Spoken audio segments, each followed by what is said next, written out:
The Adventures of Pinocchio by Carlo Collodi. Chapter 17 As soon as the three doctors had left the room, the Fairy went to Pinocchio's bed and, touching him on the forehead, noticed that he was burning with fever. She took a glass of water, put a white powder into it, and handing it to the Marionette, said lovingly to him, "Drink this, and in a few days you'll be up and well." Pinocchio looked at the glass, made a wry face, and asked in a whining voice, "Is it sweet or bitter?" "It is bitter, but it is good for you." "If it is bitter, I don't want it." "Drink it." "I don't like anything bitter." "Drink it, and I'll give you a lump of sugar to take the bitter taste from your mouth." "Where's the sugar?" "Here it is," said the Fairy, taking a lump from a golden sugar bowl. "I want the sugar first, then I'll drink the bitter water." "Do you promise?" "Yes." The Fairy gave him the sugar and Pinocchio, after chewing and swallowing it in a twinkling, said, smacking his lips, "If only sugar were medicine, I should take it every day." "Now keep your promise and drink these few drops of water. They'll be good for you." Pinocchio took the glass in both hands and stuck his nose into it. He lifted it to his mouth and once more stuck his nose into it. "It is too bitter, much too bitter. I can't drink it." "How do you know when you haven't even tasted it?" "I can imagine it. I smell it. I want another lump of sugar, then I'll drink it."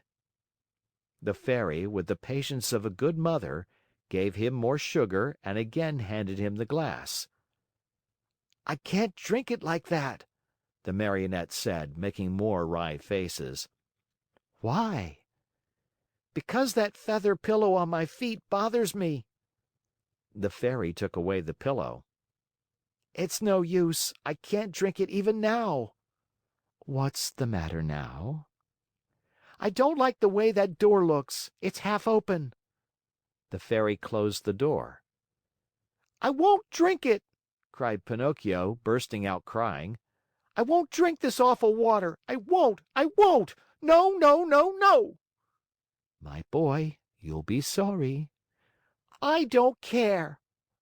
"You are very sick." "I don't care."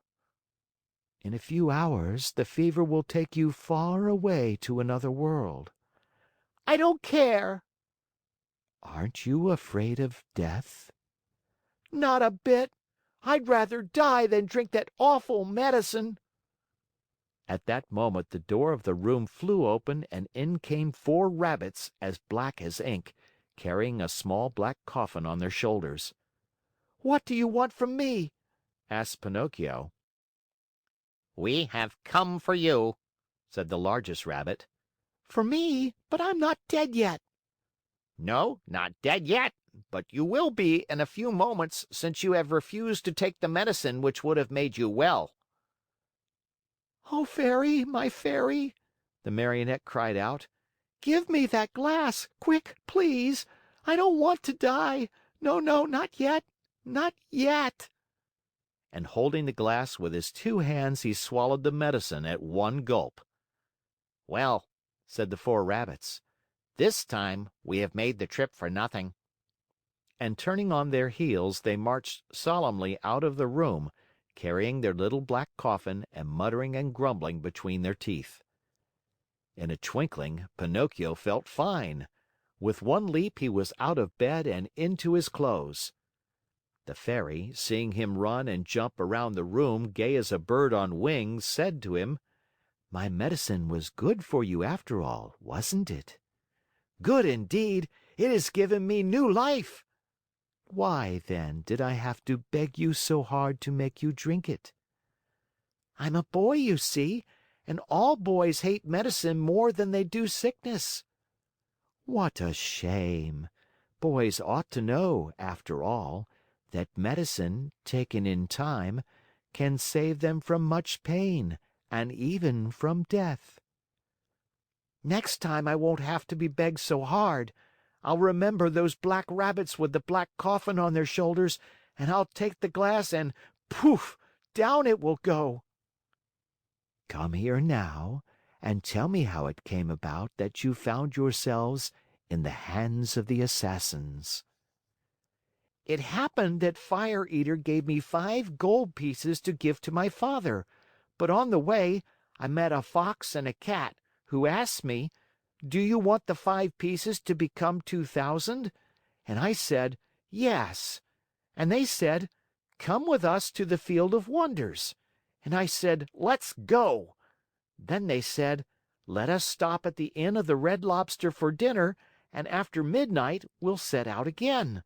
We ate and went to sleep. When I awoke, they were gone, and I started out in the darkness all alone.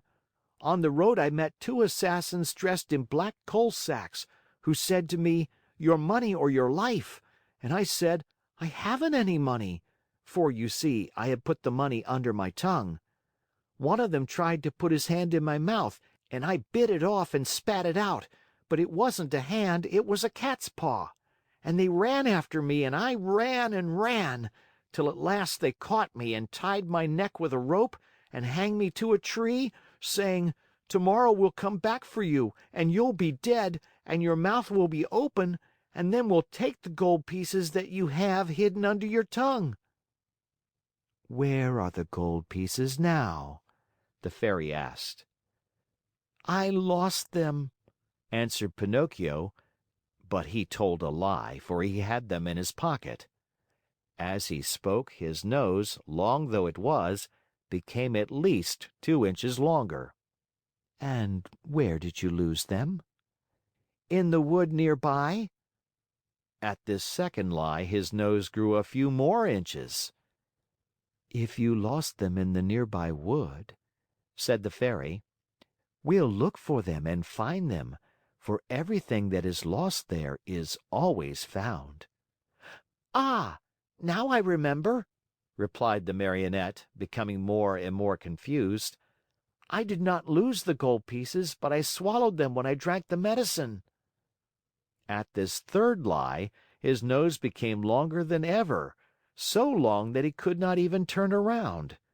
If he turned to the right, he knocked it against the bed or into the window panes. If he turned to the left, he struck the walls or the door. If he raised it a bit, he almost put the Fairy's eyes out. The Fairy sat looking at him and laughing. "Why do you laugh?"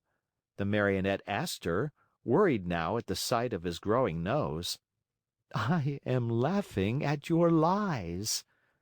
"How do you know I'm lying?" "Lies, my boy, are known in a moment.